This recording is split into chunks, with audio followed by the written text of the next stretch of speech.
I'm resident of Collinwood for YouTube. Joel Sage, joined by my buddy Patrick McCray. We're here to talk about Dark Shadows, 1841 Parallel Time, episode 1235. Jonathan Frid does the opening narration for this, which that means Bromwell is back, baby, and he's still presiding over Daphne, who is still dying. His wife, by the way, in the series in the 1841 arc, the 1841 Parallel Time arc. And you also have Catherine, who's her sister, coming over. Daphne falls into a coma. Really, really good stuff. I love the interaction between the three of them. Daphne finally reveals to them that she wants them to be happy. She knows that they're in love, which, is very, very well done by Kate Jackson. Really well acted. What did you think of Kate Jackson here? It's the hardest work anyone on Dark Shadows has done horizontal in a long time. Yeah. She's been dying now for about 70 or 80 episodes. And she's dying some more, but now it's personal. This time it's war. This time it's personal. Yeah, Kate Jackson's, she's great. She's an asset to the show and to America. And I think it is a very honest, subtle, elegant performance. These are characters who have achieved a tremendous sense of kind of Zen wisdom, and she's definitely among them. Yeah, she does a really good job here too with the fact that she's selling her character. She knows she's getting wrote off of the show, and then you have a moment too with. I love what Keith Prentice does with Morgan here. He's back to his old ways. He doesn't feel sorry for Bramwell. He somewhat feels sorry for Kate Jackson's character, but he's so pissed at Bramwell he can't afford to show it. Yeah. Which makes sense. I mean, they've had a rivalry this whole time. They keep their. I love how fresh both Jonathan Frid and Keith Prentice keep their characters' rivalry going. When one's not, the other is. So, and now they both back are because obviously Keith Prentice isn't James Forsythe anymore. He's back to being Morgan. And I love Grayson Hall in this episode too. She does a really good job of having this interaction with Melanie. Melanie calls her out as a liar, which she's been sort of pulling back, but I think the prior episode really builds this tension here. I agree. We saw an interaction with Melanie and Carrie Stokes and Julia Collins. And we know Julia Collins went to the cottage to tell Carrie to lie to Melanie. And so we're getting that sort of, okay, Melanie's had enough. She sort of, even though John Carlin's character is not up in this episode, it sort of feels like it is with Melanie's performance. Which is really good. What are your thoughts on Julia Collins lying to Melanie? Well, I mean, should we have expected something else?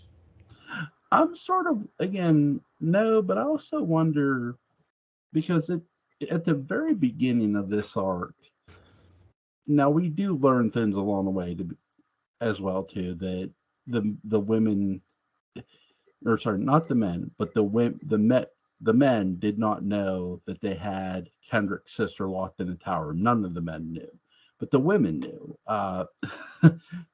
which it lets you like, well, wait, is Morgan the really heel here? It feels like at times Julia Collins at the beginning of this arc is meant to be more of a heel throughout this arc. Yeah. Yeah, definitely. Because she, and I'm not saying Sam Hall's writing his wife as a heel, but I always get that sense. Oh, he had to sleep sometime. Sam, I know what you wrote about me. Sam. Late at night, still here. Yeah. Well, too, I mean, I think that's the thing too with this character. She she keeps looking towards Flora for like confirmation, but then there's times Flora's not in the scene with her and she's taking charge. She's mostly taking charge of Melanie, and she's also butting her nose in Catherine and Morgan's business. She constantly throws about not trusting Catherine to Catherine herself. Yeah. She's, and really one of the things too is I know Melanie, they write Melanie as the one who killed Kendrick's sister, but I wasn't so sold at first because Julia Collins comes across as just like at times so cold that it feels like she could have killed the character. Yeah, very much so. Very much so. What do you think propels them into the secret room? I think the biggest thing that propels them into the secret room finally is, honestly, especially when you're looking into this episode here, is just Morgan because again, we're not getting David Selby's Quentin Collins within this episode. Keep in mind too, Morgan has been helping Quentin trying to figure out the secret room. Morgan finally says, enough's enough. You need to see it for yourself. No more words. Actions speak louder than words. So Morgan takes her in the room and shows her. Do you think they cut away too early? No. Or is it the perfect Dark Shadows cliffhanger? No, it is. You have to, again, Dark Shadows was always great at leaving you wanting more. And even though we know this is the final episodes, this is the final, series in the sense, the final arc before the send-off. Mm-hmm. It's not the final episode, but hey, we're coming back for another episode, so we have to give them something to come back to. Don't show what's in that room, but have Grayson Hall sell it the way she can. And the fact that you have Keith Prentice as Morgan Collins showing her that, again, Keith Prentice isn't your full-blown heel yet. He's not there yet. He will be. But he needs to show her this. He needs to show Julia Collins this to make her understand, hey, you know what we've been talking about? You know what we've been trying to find out? Well, here it is. If you could have changed anything about this episode, what would it have been? If you just changed one thing. One thing, I would have, as much as I loved Daphne, I would have had her die at this episode. Okay. Do you think they dragged it on too long, or? No, because they just kill her off in, I think, the next episode. Yeah. I think it's the very next episode. It just, to me, I don't think it's necessarily dragging on because you're just killing her off in the next episode anyway. But the coma, she comes out of the coma feeling okay, if I remember correctly, and then she dies the same day. And it's just like, it's, I get what the writers are doing, and I appreciate it. It's to give you that false hope that Carrie may have been wrong. Carrie Stokes may have been wrong. And I appreciate it as a fan and as a writer myself because it's suspense, it's hope, but then the hope is dashed. I appreciate it. I'm not annoyed with it, but I would have made that change and just killed her here. Why do you think they didn't? I think because they wanted that extra oomph for that episode because, again, keep in mind, Morgan isn't a heel yet. And this moment here, they want the attention also as well on the next episode. Remember, I believe in the next episode, we are finding out what's in that room. And by the time Morgan gets out of the room, he's going to be full-blown crazy. And he's going to be mad that, well, Daphne's dead. With Daphne dead, what does that open up for Bramwell? That opens up Catherine. So to speak. Okay, so we have 9 episodes left. Yes. What would you say are the major bits of business they have to fix, they have to solve, they have to address, they have to massage, they have to both scratch and sniff in the next, between now and when the series is over?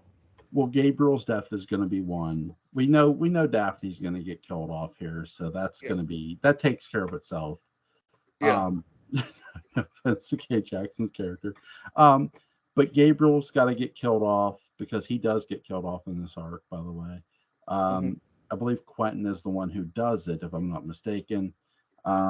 David Selby's character, which is his last real episode. I think when Gabriel dies, after Quentin kills Gabriel, Quentin goes away, so David Selby leaves. I don't know. I think Selby may already be gone. Maybe Is he may coming? be. I mean, what's on the wiki? Well, I don't know what's on. Let me look real quick. Yeah. Let me look real quick. Because I thought I saw some note somewhere that the appendicitis had already caught up with him. Yeah. He may have. You're right. 41. Okay. Oh, I'm on the wrong plan.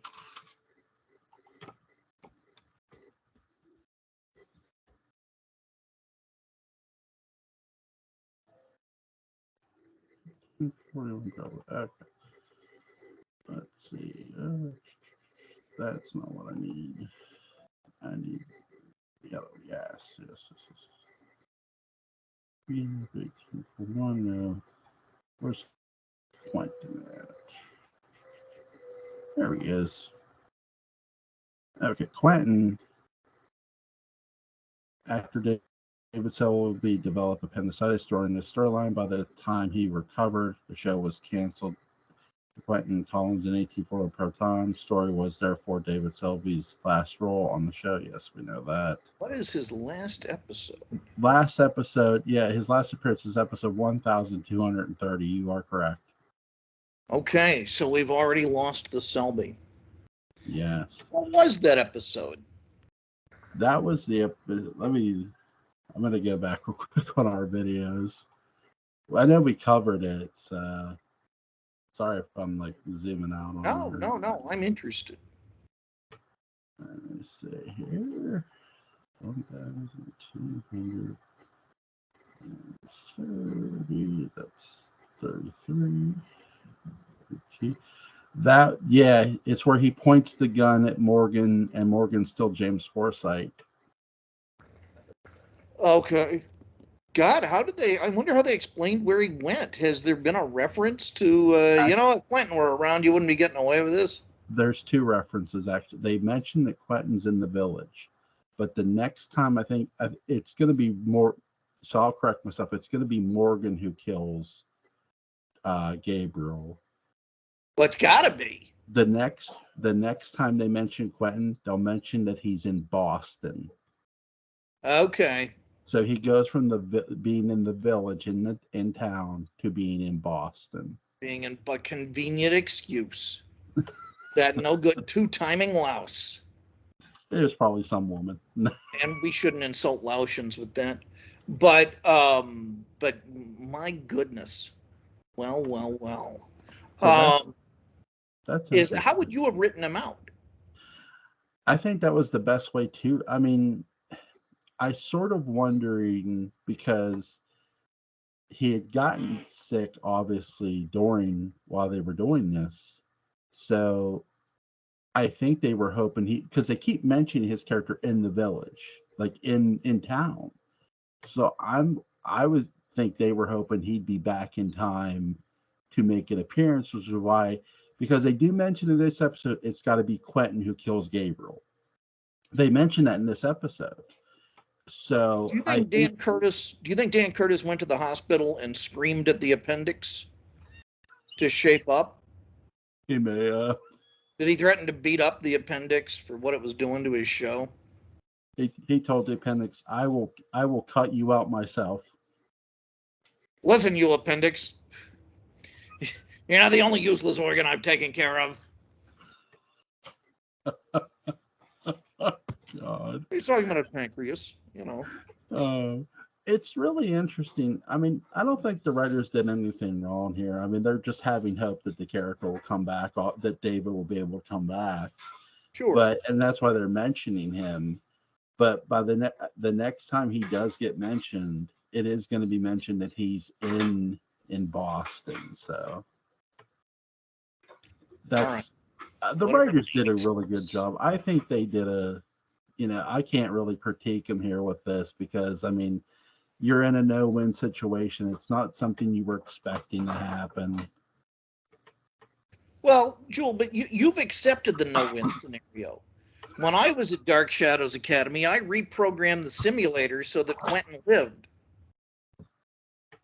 I have no doubt.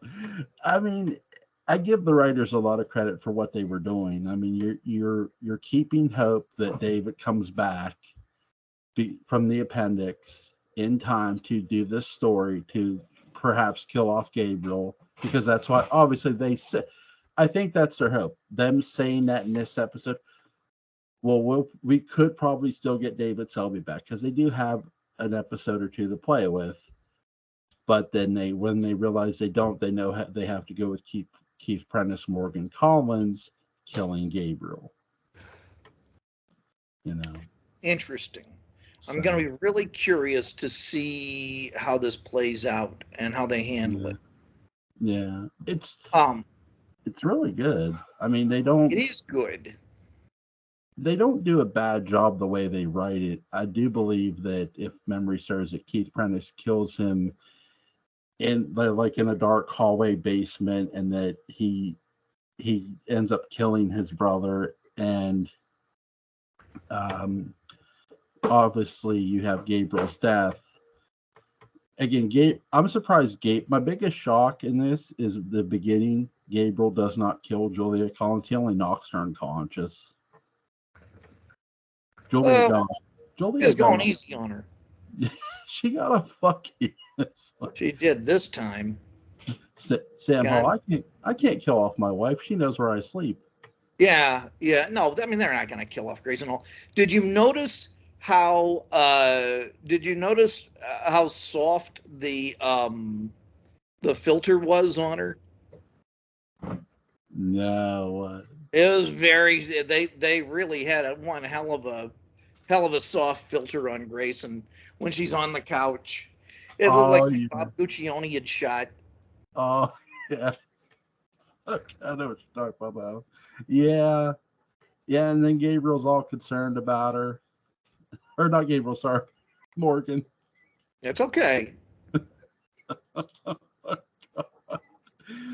I really love how they ended this, though. They leave the cliffhanger. They don't show it to you. The writers are wanting you to come back. I mean, we've had Dan Curtis reel-in in the prior episode, and if that reel-in wasn't hard enough, this one is. Yeah, very much so. What did you think of the episode overall? To be honest, I like all of the emotional maturity that the characters show, but it's not new. I feel like this is an episode where the job was to catch people up who had not been watching it for a while. Yeah. And there's nothing wrong with that, but I very, very, very much felt like that was what was going on. Yeah, it sort of does feel like a refresher course episode as well. Because, they didn't kill her. Right. So, They don't kill Daphne. They don't kill Gabriel. They know, in fairness to Gabriel escapes in the prior episode. So they're saving Gabriel's death for when we come back, but they're also saving Daphne's death when we come back. And it's also a catch up to the events of the room as well by going in it and talking about the lottery in this episode. Yes. Yeah. Really, the writers were smart. They knew what they were doing. Very much so. Very much so. I mean, I admire them. I mean, I've always admired the writers on the show, but now especially, I think they really are dealing on a mature level with a lot of things that they haven't had the guts to deal with before. And I almost feel like they're auditioning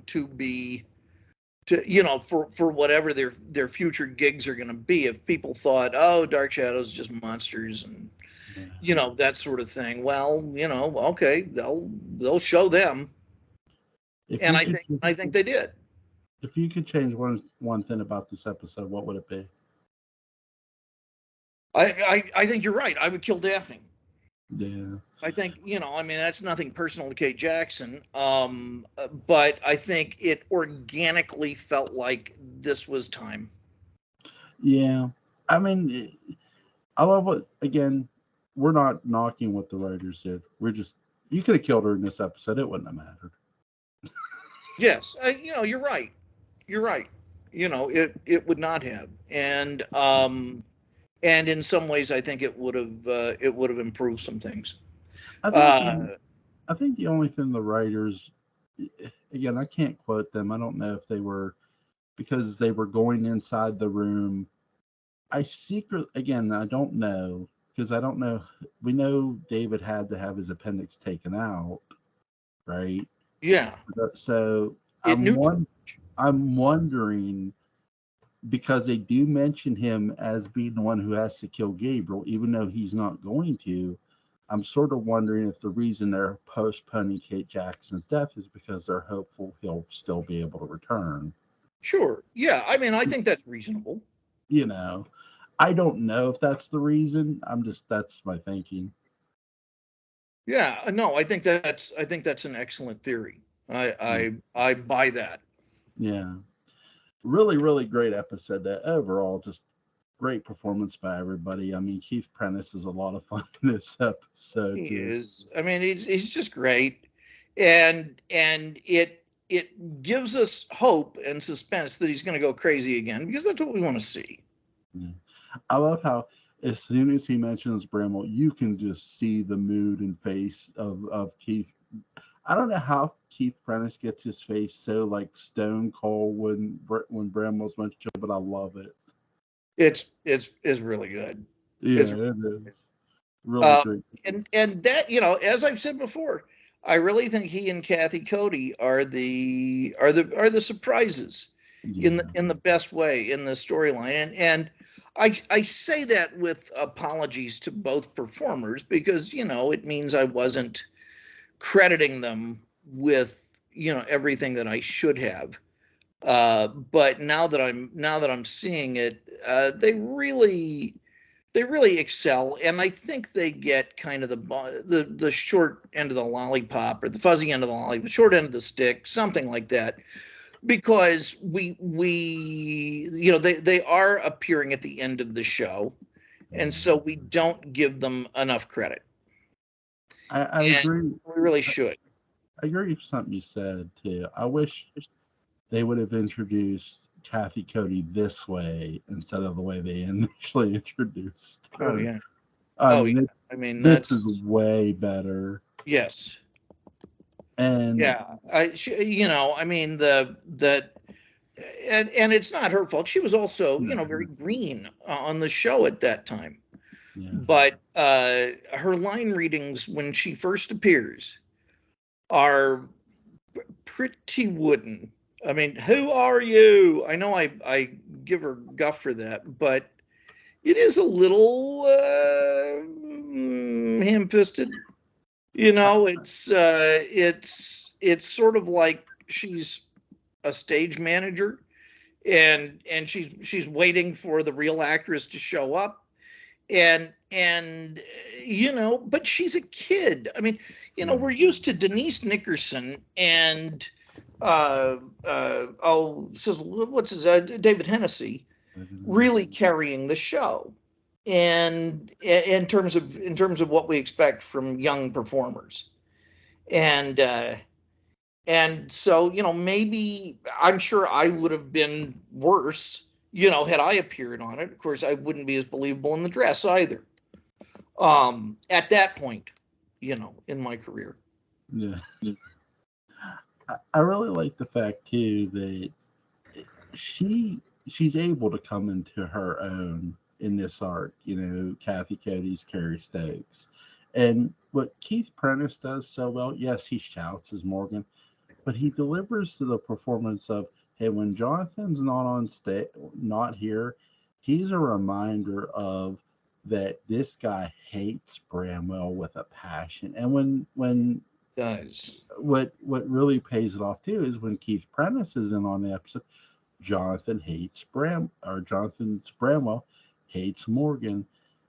I think really too where Keith steals this arc is James Forsythe. It's really, if you watch, I mean, look, watch the entire arc, but when you get to James Forsythe, really appreciate what Keith Prentice is doing, because he's literally making a 180-degree change in mid arc.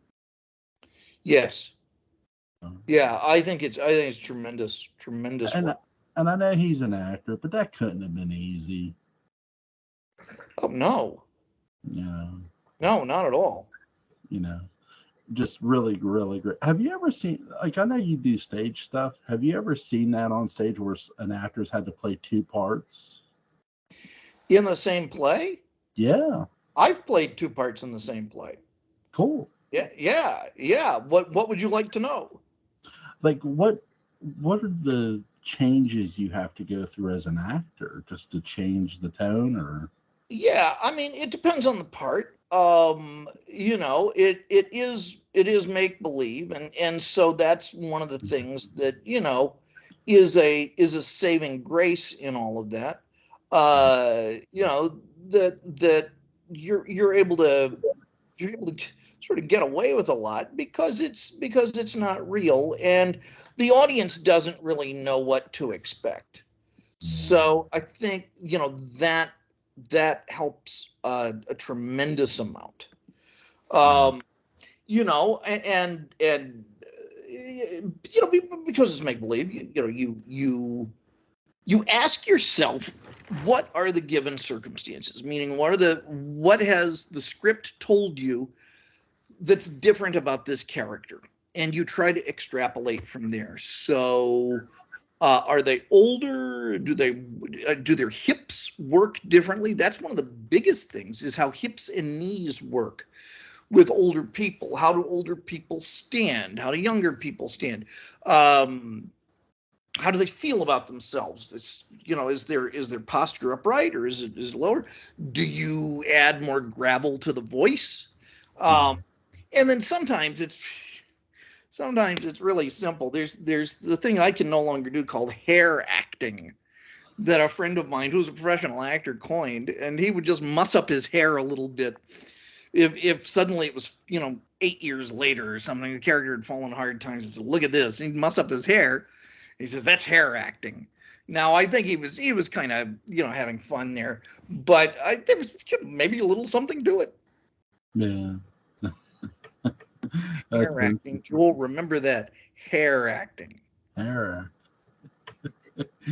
I think I saw that with David Selby in 1970. He Parallel. does tremendous hair act. He does hair acting and sweat acting in that also, where they spray him down. They mist him with like Wesson oil or something like that. Which, I'm sure there are many female fans who are willing to help, but he does kind of have this weird oily sheen, because Martin Sheen wasn't available.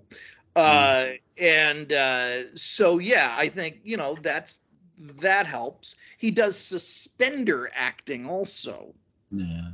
where he puts on suspenders to show that he's crazy, Yeah.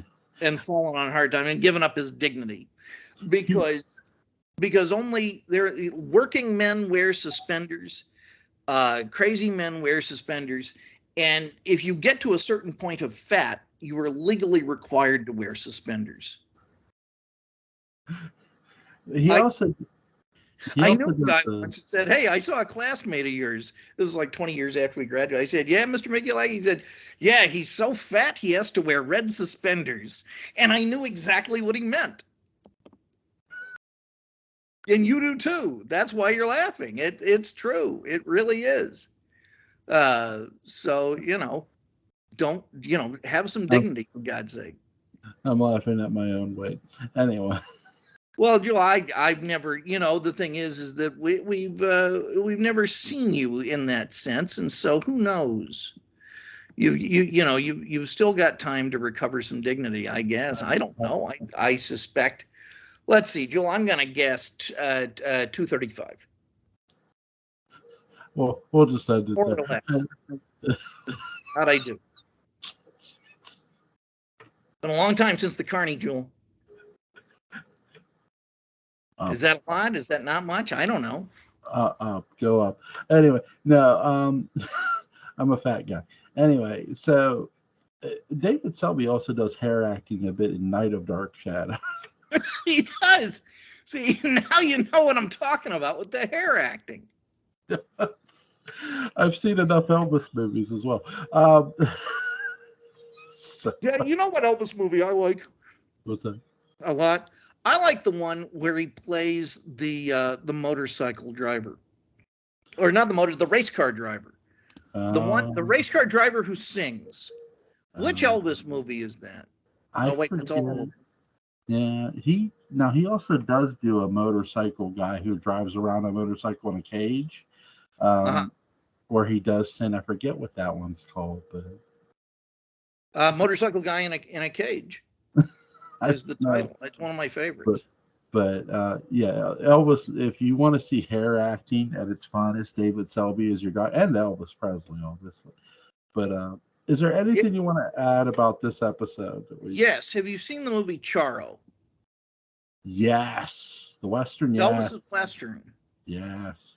Now, who would you have cast David Selby as in Charo? I would have casted him as the heel. I would have too.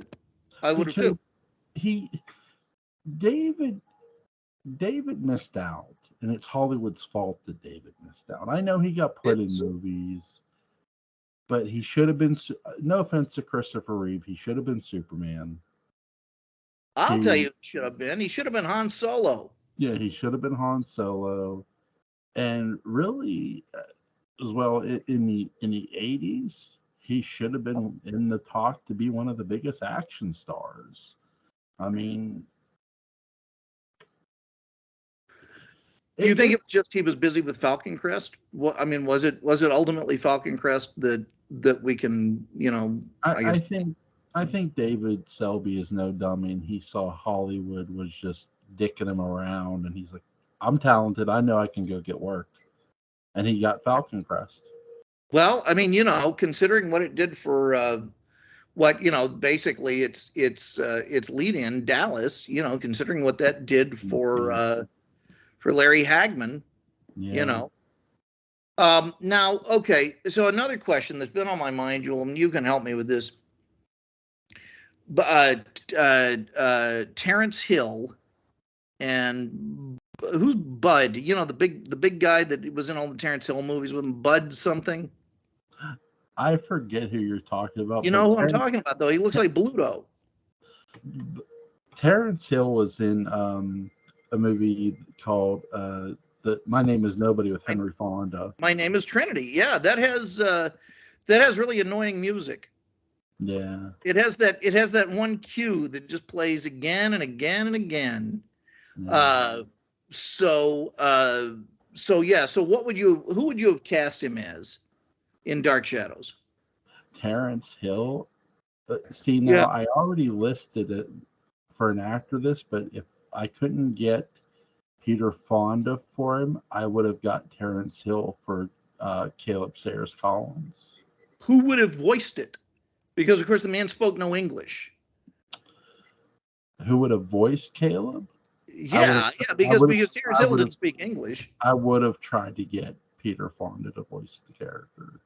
Okay. That or somebody close enough that it had been believable that Terrence Hill was doing but all right. Now, of those, because didn't Terrence Hill make a movie called Super Cops? I don't know if he did or didn't. I know some of his westerns. I think he did. I think if you look it up, he made a movie called Super Cops, which really confused me as a kid. Yeah. Because I would tune in for David Selby, and then there's who's this guy? What's going on here? Italy? What you trying to pull? Some movies just have similar titles too, or the same title. I don't know. Like, okay, if, for example, 2013's Evil Dead has the same title as the original movie. It does. Yeah, so. And All some right. people think that's a remake. It's not. No, no, no, no, no. It's no. Now, what have you heard about the latest Evil Dead movie? I watched it. It's really good. It's really, really good. What record? Now, it looks like it's going to be too serious. It looks like it's going to be, it's not going to have the same sense of humor. True or false? I think true. And I think that's a smart Oh, decision. You that's don't, and that here's is why. all I right. love, really, people say this started at Army of Darkness. No, it didn't. It started in Evil Dead 2. And so there's some humor in the original Evil Dead, but it's way more darker.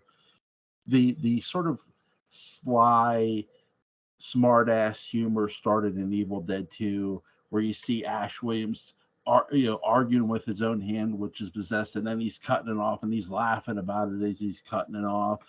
And then, there's some jokes here or there, but the full blown comedy did come in Army of Darkness, but the comedy did start in Evil Dead 2 in the original set of series. I think you can have, because there's like one or two comedic moments in the new Evil Dead, and they're like funny, and then it goes right back to horror. I think there will be moments of comedy to kill the tension, but not what we got in the original series. All right. All right. Well, I'm still going to watch it. It's really good. It's about this girl who comes back home to live with her sister, who's getting evicted from her apartment because they're closing down the building. They're condemning the building. Okay. It's really, really good. I think you'll enjoy it. I give it a solid 9.5. It's really good. Is it now? It's on home video. I just watched. We've really gone off the reservation here. I just watched Dungeons and Dragons. Yeah, that was okay. I like that. Yeah, that was okay. That was okay. It wasn't as good as that original, though. Yeah. No, the original was terrible. That was an awful movie. Did you see it? I the original. I watched for 5 minutes and turned it off. Killed Thora Birch's career. I'm convinced of it. I'm convinced of it. Killed her career. The newer Dungeons and Dragons had a lot of right things, but I don't. Again, I like a good believable heel, and I get that the one guy, he's not your main heel. It's the woman who's the main heel, the sorceress. Yeah. But I sort of wish they would have. Again, they're setting up for somebody to be used by magic, which was smart. So they cast somebody who can portray a weak-minded person, which I like. Yeah. Yeah. You're not talking about Chris Pine, are you? No. The other guy, the guy who betrayed him. Oh, that's that's Hugh Grant. Yeah, he's right. Yeah, God, it was good to see him again. Yeah, he's actually in Knives Out too. Oh yeah, he plays Benoit Blanc's husband. Yeah. I mean, he does. He answers. I like how he answers. He goes, "Are you in the tub again?" Yeah. Yep. I mean, he knows the ways of Benoit Blanc. What did you think of Glass Onion? I thought it was pretty good. It sort of reminded me of The Last Days of Sheila, which is a sort of a crime movie as well. I know The Last of Sheila very well. Guess who wrote The Last of Sheila? Who? The guy who wrote the music to Sweeney Todd. Cool. I feel with the Last of Sheila, they killed off James Coburn's character too quickly. Other than that, it's pretty good. Well, I mean, that's the real mystery that they have to solve, is who killed Clinton. Yeah. Along with who killed Sheila. Well, who's your favorite performance in that movie? Honestly, again, Yeah. I'm a big James Coburn mark. So James Coburn, anything he's in, I enjoy. Okay. I like really good. So the Carrie treatment. If you want to see a really good movie of his, the Carrie treatment's really good. What is that? I've heard of it. It's he plays a doctor, and his friend gets accused of murder because he performed a miscarriage. This girl was having a miscarriage, and he had to perform killing a kid or something. It's very like, it has some graphic blood in it, but it's really, really good. I have it on recording on my TV. It's really good. And it's called what? The Carrie Treatment. The Carrie Treatment. All right. You can catch it on Turner Classic Movies every now and again. That's what I recorded it off of off my TV, so I can watch it anytime I want, because I love watching that movie.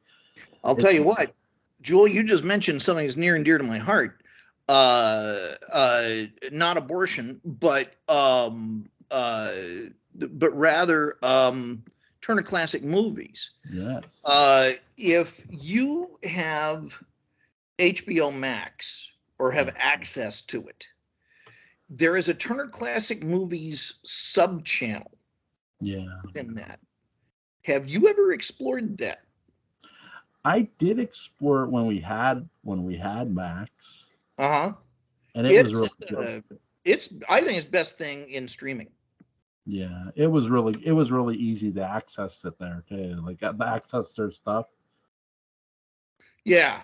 Now, I will say I have been really pleased with Max so far. Cool. I think it's very good. I didn't have any awareness of the Discovery Channel stuff, and I like the Discovery Channel stuff that they included. I think it's very strong. One of my favorite things to watch is Shark Week stuff. Really? Why? I've always enjoyed it ever since I was a kid. It must have been nice to grow up when you did. We had none of these things. We had Battle of the Network Stars. That was it. It was a dark time, Jewel. What do you think Dan Curtis would think of the PGA teaming with Live Golf? You think he'd what? I guess they're gonna partner with Live Golf, the PGA. What is Live Golf? It's Saudi Arabia. Well, I think he would have said, "Can I turn a buck off him?" Then I like it. I think that would have been the Curtisian take on that. I'm just saying. Yeah, I know. Again, check out the Carrie Treatment if you've never watched it. It's really good. Okay. James Coburn, obviously, great actor in it, and there's a lot of other great actors in that movie. Okay. The Last of Sheila, for those who haven't watched it, is a good whodunit. And the real twist in that movie, to me, is they think Clinton knows who killed Sheila. Really, he is literally playing a game with them, which is really cool. But yeah, I have nothing to add about the episode. It's really good. If for those who want to go pick up the Dark Shadows Daybook Unbound, link's going to be in the description box. Patrick, what are you doing tomorrow night, buddy? Talking about 1, 2, 3, 6. Yes, sir. Yes, sir. Let's do it. You have a good night, buddy. You too. Thank you, Joel. You're welcome. Bye. Bye.